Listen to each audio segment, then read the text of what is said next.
Welcome to the New Thinking for a New World podcast, where we explore the most pressing issues that are challenging and changing our societies. We are looking for new thinking and new solutions wherever we can find them. Listen as host Alan Stoga, the Talberg Foundation's chairman, challenges his guests for analysis, ideas and actions. Together, we can help make our world at least a bit better. Hostile troops massing on the border of a Central European democracy, fears of staged provocations, risk of a wider conflict that could spiral out of control, urgent diplomatic negotiations that seem to fail to soften a would-be aggressor's demands. No, it's not 1938, it's 2022. But Russia's threats against Ukraine and its demands for new security arrangements in Europe sound all too familiar. Of course, the huge difference today is that Germany is not only firmly anchored in the West, but it is a foundational, even an existential pillar of the European Union. Nonetheless, today's Germany is center stage in the Ukraine crisis. Dependence on Russian natural gas, deep commercial ties, the legacy of Donald Trump's disruptive presidency, and perhaps fear of a future second term, Russian political meddling and influence campaigns contribute to a sense that this crisis might be less about Ukraine and even more about the future contours of the relationships among Europe, Russia, and America. Constanze Stelzenmüller knows that topography better than most. He is an expert on Germany and on transatlantic relations and works today at the Brookings Institution in Washington. Welcome, Dr. Stelzenmüller, to New Thinking for a New World. I'd like to focus our conversation today not on current events, but on the underlying dynamics that are shaping this crisis. High on that list is energy. You recently wrote about Europe's energy trilemma, your term. What does that mean? The energy trilemma is the framing that attempts to describe a policy conundrum that all governments have, which is that they need to find the sweet space in their energy policy between environmental sustainability and social sustainability in terms of prices, on the one hand, then secondly, security of supply and national security. Very often, gas and oil contractual relationships come with complex security relationships, whether you're importing from Iran, from Saudi Arabia, from Norway, not so much, but certainly from Russia. So Germany in particular, but in general, Europe has a high dependency on Russian gas. That has been a conscious set of choices over a long number of years. Nord Stream 1, now Nord Stream 2 pipeline. Russia is Germany's largest supplier of natural gas. And at a moment when there is not a shortage of gas, but a shortage of gas in Europe, electricity prices through the roof, there's a sense of an energy crisis, mini crisis going on in the context of this larger environmental crisis. In terms of sweet spots, from the Russians' point of view, that's a sweet spot for a crisis. But I think it's a little more complicated than that. I mean, the gas crisis, is real. And it is both a price crisis and a supply crisis. And it is enabled by complex policy choices, some of which are rooted in the policies of a decade or two ago, as you say, with Nord Stream 1, the first pipeline that was built in the 90s, and some of which are created by Russian decisions to not supply. So let's maybe untangle this. And I also want to put the point in early, and we may want to then also unpack that, is that supply dependency does not necessarily imply political dependency. There is no automatic linkage between importing gas from Russia and being subservient to Russian demands. And just by way of reminder, some of Germany's Eastern European neighbors to this day import more than 75% of their national gas needs from Russia and are in no ways considered dependent politically, nor are we in Germany, nor in fact is America for importing Russian oil. which it does. So what happened in European and German energy policy was that there are countervailing political and economic and technological forces here that are, as it were, sharpening this trilemma and enabling the Russians to put pressure on Europe and Germany. And that is the fact that the Germans have been trying very hard with a lot of investment in technological innovation and a lot of government subsidies to transition away from fossil fuels, not just oil and gas, but also coal, of which there's a lot in Germany, to renewables. That process has, on the whole, been successful, but it has moved much more slowly than was hoped and predicted. And we are nowhere near substituting the entirety of our energy consumption needs with renewables. And then a second decision was made after the tsunami-induced nuclear catastrophe at the Fukushima nuclear plant in Japan in 2011. There was such fear and outrage in Germany, I think fueled perhaps also by the still very vivid memory of the Chernobyl disaster. That was a nuclear power plant in Belarus that very nearly exploded in the 1980s. And Chancellor Merkel made the decision to take Germany out of nuclear power, which was completely in sync with what a large majority of public opinion wanted, but sadly was not in sync with our energy needs and our energy policy. In other words, it made us even more dependent on fossil fuels, more dependent on gas and oil imports, and more dependent on coal, because the renewables haven't gotten to where we want. And Germany is the most extreme case of this in Europe, but it's not the only one by any means. The additional factor in this crisis that is enabling the Russians to weaponize their position as a gas supplier is a huge energy need from China. And the fact that gas, which used to be non-fungible because it went only through pipelines, gas has become a much more fungible commodity and can now be sold and moved around much more quickly as liquid natural gas. And so there is now an alternative market for the Russians in China. It's not quite as large as the Russians would like it to be. And it's not as large, so large that it can replace European demand, which remains very important for the Russian supplier. But as you describe it, Constance, it's a perfect storm. That's exactly right. Choices made, choices not made, accidents, literally accidents, and events in other parts of the world. The Chinese, who had some of the exact same problems in terms of their energy transition sequencing, which is to say we are where we are. The Russians clearly do have an opportunity to pressure Germany in particular, Europe in general. Probably not the last time that Mr. Putin would take advantage of that kind of circumstance. With what consequences? How do you think, what do you think the reactions will be? I saw a poll recently, earlier this month, that said, and I have no idea the credibility of this poll, but claims that 60% of Germans say they want Nord Stream 2 finished. Yes, I think that was a Forza poll from January, which is a reputable polling institute in Germany. How does this work itself through, first in the current circumstances, and then from a security point of view, what do you do about it in the medium run, if anything? So, having run a poll myself for 2 years for my previous employer, the German Marshall Fund, I am exquisitely aware of the importance of the context in which a question is asked and of the follow-ons. And I think that we should not put too much weight on those poll numbers because there are a number of different ways that I can imagine reading that answer. And I suggest we just drop that. I think it doesn't get us anywhere. It's more helpful to look at what policymakers and politicians have been doing, and then you can sort of lay that side by side with public reactions. My understanding is that on the machine room level of policymaking and implementation, Western policymakers, including Americans and Germans, have been working with each other extremely closely to design an array of economic sanctions that would serve to deter hostile action by the Kremlin.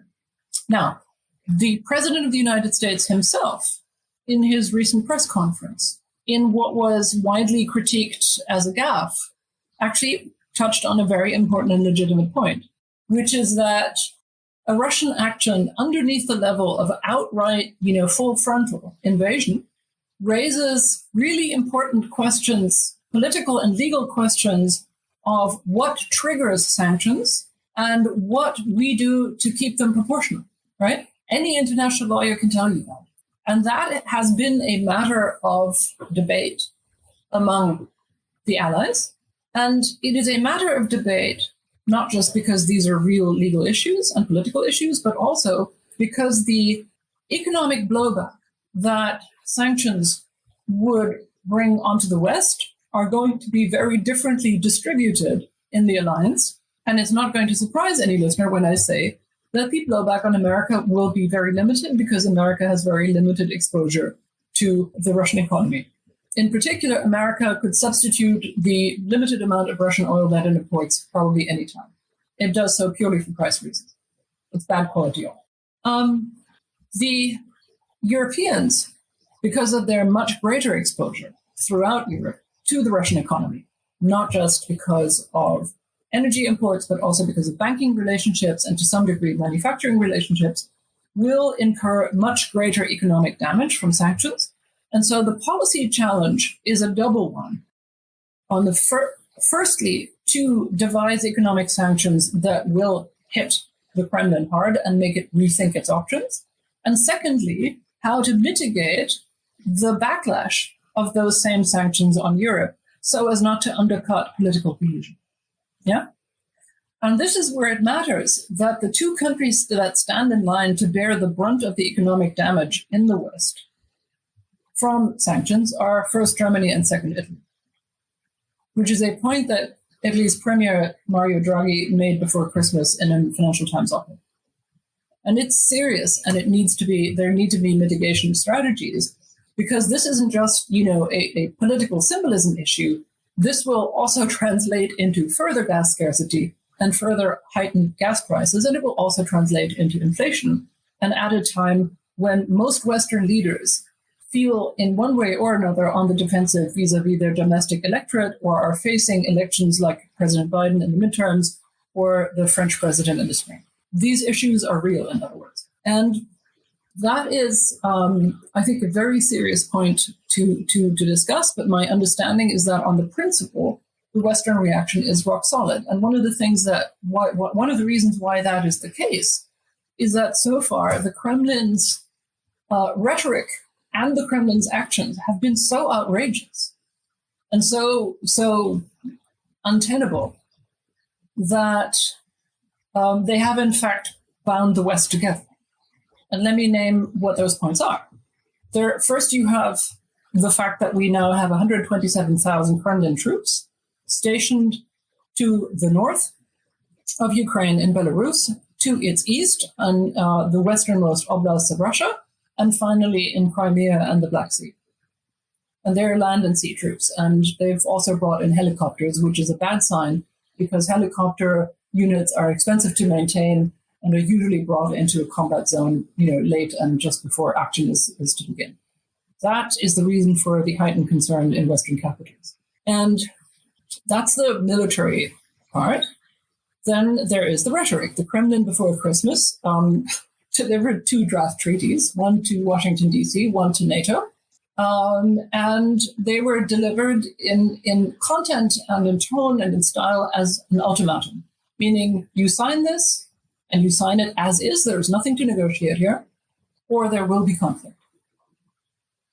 And these 2 draft treaties contain demands that are by no means about, as some are still talking about, neutrality or Finlandization of Ukraine, but they're really about rolling back the Europeanization of Eastern Europe and Central Europe to 1997 or 1991. In other words, they are rolling back the democratic transformation of the former Warsaw Pact nations after the dissolution of the Soviet Union, and ultimately about pushing America out of Europe.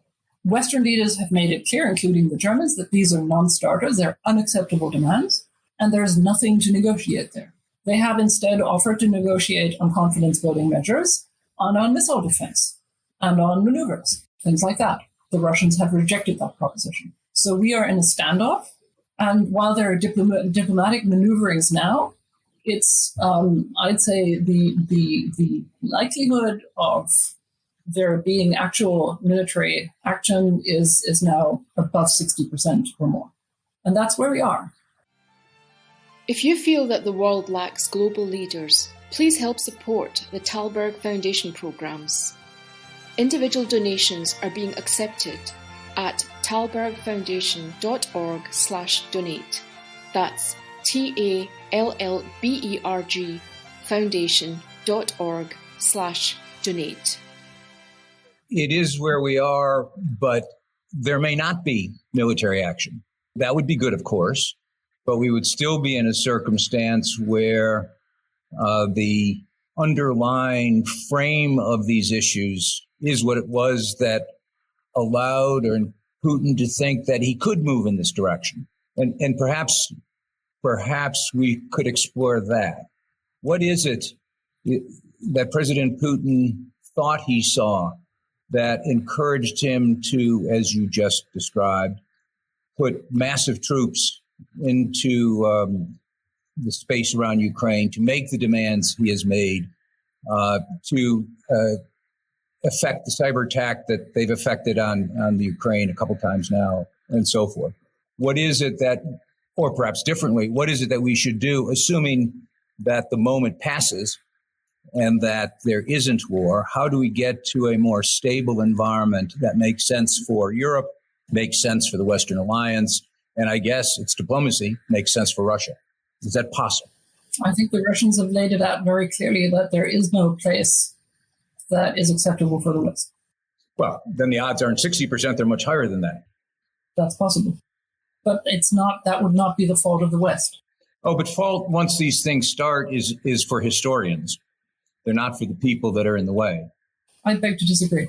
Well, the people that would be pay the price of this would probably disagree with you, no? So I guess the question becomes, do you see alternatives that are credible or imaginable that would work for all of the sides? I think you're going to have to be a little clearer on what you think would be a desirable compromise so that I understand you. What I think would be a desirable outcome would require the United States to behave quite differently than we have over the last months, would require a much more robust conversation at the leadership level than we've had for some time, both within this government and its predecessor, American government, and would require a systematic effort to try to reduce the vulnerability vis-a-vis the Russians. Could this crisis lead to a different kind of conversation among Western leaders? I mean, I think there I can imagine many things, but that is for the long term. And right now, I think is not at the forefront of people's minds. Can we envisage a better European energy policy, which makes it less susceptible, more resilient to the weaponization of energy supplies and gas prices? Of course. But I think our listeners know, you and I know, just how fiendishly difficult it is to resolve this energy trilemma, to come back to the original term. Should the European defense budgets and European defense contingency planning be much more resilient? Yes, but that doesn't resolve the problem of Ukraine, right? Ukraine is not a member of the EU or NATO. And the Ukrainians are under threat of invasion. And the question for Europe and the United States is not whether it applies Article 5 to that, because Article 5 applies only to NATO members, but whether we are willing to countenance the violation of the right to sovereignty and the right to choose of a country and a state by an authoritarian superpower, a great power, sorry. That's what's at stake here. And I don't think that we can have a conversation about what it would take to make us all more resilient to bullying by an authoritarian great power, but that doesn't resolve the current standoff. And I think the understanding in Western capitals right now is that this is no longer about, say, neutrality for Ukraine, but it is really about America's presence as a European power and about Europe's relationship with America in defense terms and in political terms. And that's not something that I see a potential compromise on, because the Kremlin has set its demands so high that I don't really see how to do this. And again, you will recall that after they published those two draft treaties, the deputy foreign minister of Russia, Mr. Ryabkov, said that as far as the Kremlin was concerned, these two pieces of paper could be signed on the following day because there is nothing to change about them. If that's not an ultimatum, I don't know what it is. It certainly was presented as an ultimatum, but it was not as accepted as an ultimatum because we are still looking for diplomatic solutions, no? Now, whether or not this ends in a shooting war, whether or not... I think that those searches for diplomatic solutions are looking more and more like a case of stalling or playing for time. Because the diplomatic solutions that we have offered have been rejected. Well, when you have 127,000 troops in the field in the winter, playing for time is a curious strategy because you need to operate pretty soon. The cost of that, the onset of the mud season, eventually the famous March-April problems in Europe and moving people around. You would think that time is not particularly on the Russian side. Yeah, may I suggest not taking that too seriously? I think that keeps cropping up in discussions, and I think it's wildly overplayed. I'm seeing an entirely different strategy at work. I think that what the Kremlin would like to do, because that would be most cost-effective for it, is to use a military threat to achieve a political goal. Of course. And towards that goal, the Kremlin has for months now been prodding and probing what it thinks of as the chinks in the Western alliance, in its armor, and seeking to drive wedges where it sees divisions. And it has not just been using military means for that. Remember the destruction of a Russian satellite in outer space, which had the occupants of the International Space Station scrambling for cover. That was Moscow, the Kremlin, showing the West that it can, if necessary, attack the communications infrastructure in near space to impede Western operations. That was what that meant.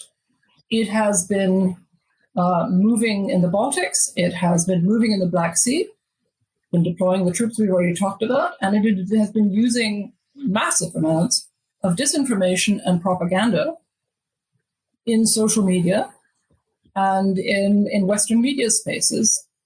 And all of this with the goal of sowing confusion, fostering disunity, and I think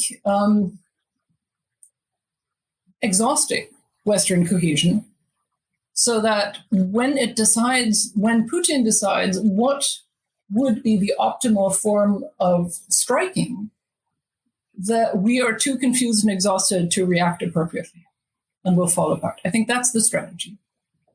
And so the response is, I think, not to speculate about the weather and the foliage and the mud, but to understand that we will be probed every day in different ways for the next weeks and months, which is why this is more, almost as much as the sort of operational military challenge, it's a cognitive and psychological challenge. And which requires from Western politicians to be imaginative, to be adaptive, and to think ahead. And above all, to maintain messaging cohesion, which is where the really quite terrible messaging out of Germany, much of which, however, has not come from the actual deciders, but from members of the legislature or from opposition leaders, Angela Merkel's party, which is now in the opposition. That's unhelpful because it confuses the Germany's allies, understandably. And the defense minister is the one person in that group who is actually in a position to make policy. But she is a former justice minister who comes to this job as a novice, and for those who are actually making the decisions, is probably the least important and least powerful cog in this business. I'm sorry to be so technical about all this, but it does matter if we're discussing what the issues are. No, but the terribly important point that you have just made is that the cohesion within Germany, within the United States, within France, within the EU, within the West is important, has been less than perfect, to put it mildly. And maybe that is the punchline. You said repeatedly at the policy level, things are working fine, or working well. You think they're working well at the political level? Well, let me make two. Let's talk about three rings here: the policy level, the machine room, as it were, the political level, and the public opinion level, right? And as I said, the machine room, I think, has a very distinct idea of what the spectrum of what our toolbox looks like, and where we still have disagreements because we have different vulnerabilities and haven't figured out yet how to mitigate those. Right, but that's doable. Now, the politics level is here you have to distinguish between politicians who are in government and politicians who are not in government. And maybe in the latter case, you can distinguish with the ones whose parties are in government, but they are not in the actual government; they're in the legislature. And I say this because some of the muddying the waters has come from social democratic members of the legislature who have made pronouncements on issues on which their expertise is less than total. Yeah? You're speaking specifically now about Germany. Yes, I am. And that raises, of course, that raises the pressure on the government. Chancellor Olaf Scholz is a social democrat, like those members of his own party. And the Social Democratic Party has an unfortunate tradition, remember Willy Brandt and Helmut Schmidt, of shooting down their own chancellors when in power by the legislature. That's a glorious social democratic tradition, and one would think that they wouldn't want to repeat it, right? But they are. I think this is these statements from these legislators had two purposes. One, they were talking to the base, and they were trying to talk to the base about what they thought mattered to the base. You could argue they should tell the base what should matter to it, but okay. And the other thing is they were talking to the government and to the chancellery and saying, remember that we have power over you. We are your party, and you have to keep our interests and our wishes in mind. So this puts Olaf Scholz, the chancellor, into a real bind because he is ultra cautious by nature, is somebody who I think in his whole character and his whole temperament prefers ambiguity even in peacetime. And of course, I think quite understandably, in a situation where you really don't want to tell the Russians what you're going to do in which scenario, also prefers very clearly and with really good reasons to maintain ambiguity on sanctions. And meanwhile, he has all his legislators mulling around and saying, we don't want this, we don't want that. And then you have the head of the opposition, the Christian Democrats, the Christian Democratic Party, and the Bavarian sister party giving interviews in which they're also saying, but we don't want XYZ. And so it boils down in the end to a leadership question. Is Olaf Scholz willing and able, by temperament and by choice, to sort of bang his shoe on the desk and say to his own party and to the opposition, would you please shut the bleeping up? Yeah. You're not helping. That's where we are right now. And to some degree, he's done that today.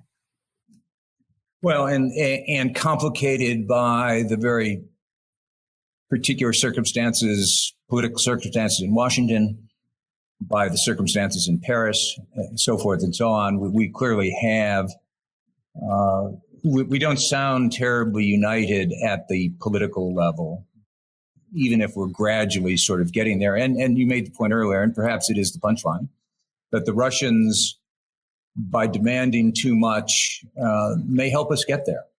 And that, I suppose, would be a good thing.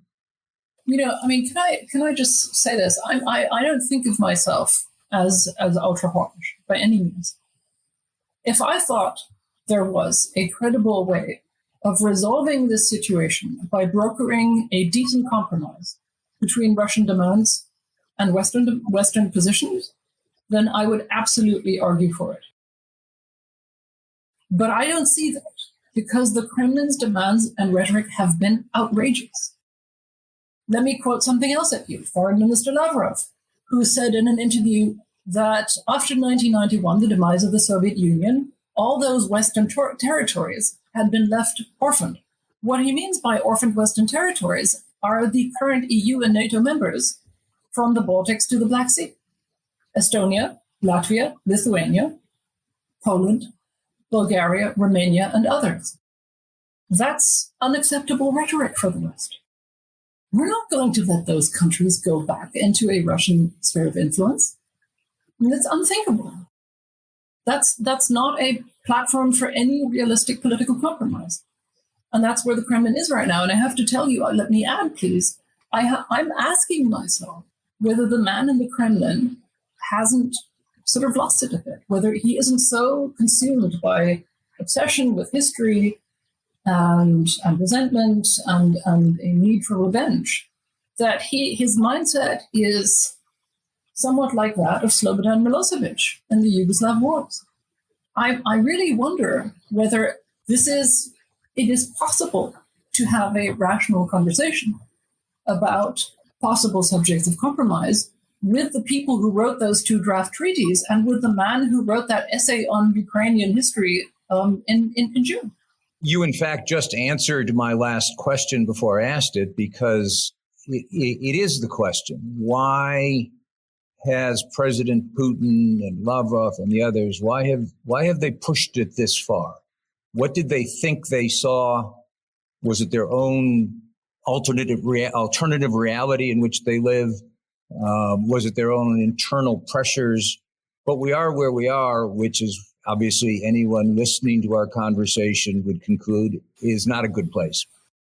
Well, let me say something that I didn't say just now, which is that if we put ourselves in Vladimir Putin's shoes, I think we can be excused for looking at the West and saying, these countries are in a very bad place.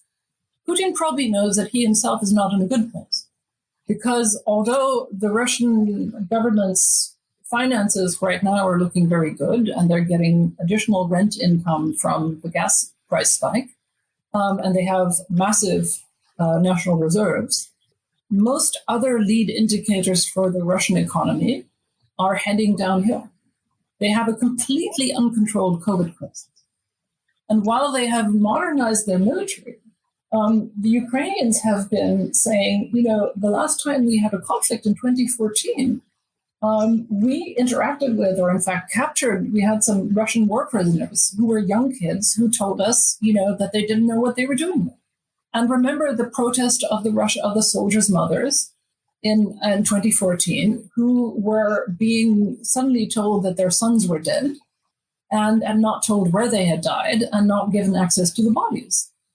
I think that there is a great deal that is wrong in the power and dysfunctional in the Kremlin's power base. And probably if there is a shred of connection with reality in the Kremlin, the assessment is things will not be going uphill from here. They will be going down. At the same time, I think the Kremlin and Vladimir Putin looks at the West, looks at an American president that appears to be politically on the defensive against an insurgent hard right, looks at a French president who is struggling against an insurgent hard right, looks at a Germany struggling with the COVID crisis and also with conspiracy theorists marching on the streets and questioning the legitimacy of governance, and similar movements across Europe. And so the Kremlin's assessment may have been not about mud in Ukraine, but about political weakness in the West. And which is why it is so important that we demonstrate that actually we value our freedoms and our democracies, not just at home, but as an alliance, and stand up to this. This is not about Ukraine anymore. It's also about Ukraine, but it is also about us and about our future as a democratic alliance. Couldn't have said it better and couldn't agree more. And I hope that we are up to that test. We better be, but I'm color me skeptical, I guess is all I can say. Thank you, Constance, for your time. Thank you for this conversation. Let's hope that 60% doesn't turn into 100%. Again, surveys. I would discount surveys. No, 60% probability. 60% probability of war. Oh, that yes, absolutely.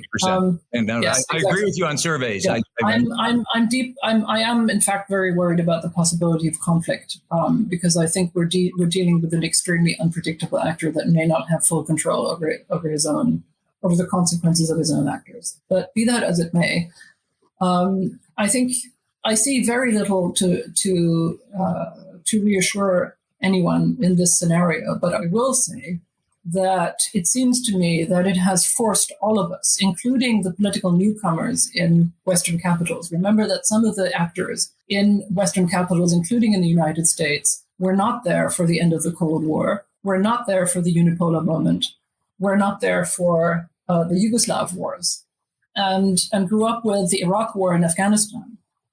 And I think that this is forcing all of us to reconsider, as every generation must, the reason why we are allies, why we are democracies, and why we have to stand together against threats such as these. Although I would prefer it to be otherwise. I think the short answer is I agree. Thank you for joining us. Please rate our show on Apple Podcast and subscribe. Meanwhile, you can find us on Facebook, Twitter, and Instagram. Or you can subscribe to our newsletter at talbergfoundation.org to learn more about our work. That's TALLBERG foundation.org. Thank you, and we'll be back again next week for another episode of Talberg's New Thinking for a New World. This podcast was brought to you through the generous support of SNF, the Stavros Niarchos Foundation.